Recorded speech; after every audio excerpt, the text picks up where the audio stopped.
guys, இன்னைக்கு நம்ம பார்க்க போகிற விஷயம் என்ன பார்த்தீங்கன்னா, நிறைய ஆன்லைனில் ஷாப்பிங் பண்ணுறோம், ஆன்லைனில் நிறைய பர்ச்சேஸ் பண்ணிகிட்டு இருக்கோம், ஆன்லைன் நம்பி நிறைய விஷயங்கள் பண்ணிகிட்டு இருக்கோம். ஆனால் நான் வீட்டிலே தான் இருக்கேன், என்னால் வேலை பார்க்க முடியல, எந்த வேலைக்கும் போக முடியாது அப்படின்னு சொல்கிறவங்களுக்கு ஆன்லைன் வந்து பெரிய வரப்பிரசாதம். அதில் வந்து பையராகவும் இருக்கலாம், சேலராகவும் இருக்கலாம். நம்ம என்ன பண்ணோம், பையராக மட்டும்தான் இருக்கிறோம், சேலராக ஒரு நாள் கூட நம்ம யோசிக்க மாட்டோம். அதனால என்ன பண்ணுங்கள், சர்ச் பண்ணுங்கள் நிறைய விஷயங்கள். யாருன்னா உங்களுக்கு வந்து நான் ஆன்லைனில் வேலை வாங்கி தரேன், நீங்கள் செய்யுங்க, இவ்வளோ பணம் அனுப்புங்க, இவ்வளோ காசு கொடுங்கன்னு கேட்டாங்க, கண்டிப்பாக கொடுக்காதீங்க. வேலை கொடுக்குறோம், நம்மளுக்கு சம்பளம் தான் கொடுக்கணும், நம்மகிட்ட பணத்தை எதிர்பார்க்க மாட்டான். அது வந்து ஃபேக்கான ஒரு நியூஸு, அது வந்து நம்பவே நம்பாதீங்க.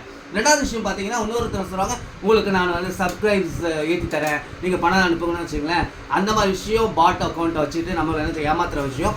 உங்களோட உண்மையான வீடியோ பார்த்து சப்ஸ்கிரைப்ஸ் வரணுமே தவிர இதை மாதிரி விஷயங்களை நம்பி நீங்கள் ஏமாறாதீங்க. ஏன்னா நிறைய பேர் ஏமாத்திட்ட பிறகு தான் யோசிப்பாங்க, ஐயோ நம்ம வந்து இப்படியே பண்ணியிருக்கலாமே, இவ்வளோ காசு அமைச்சிட்டோமேன்ட்டு பின்னாடி ஃபீல் பண்ணுவீங்கல்ல.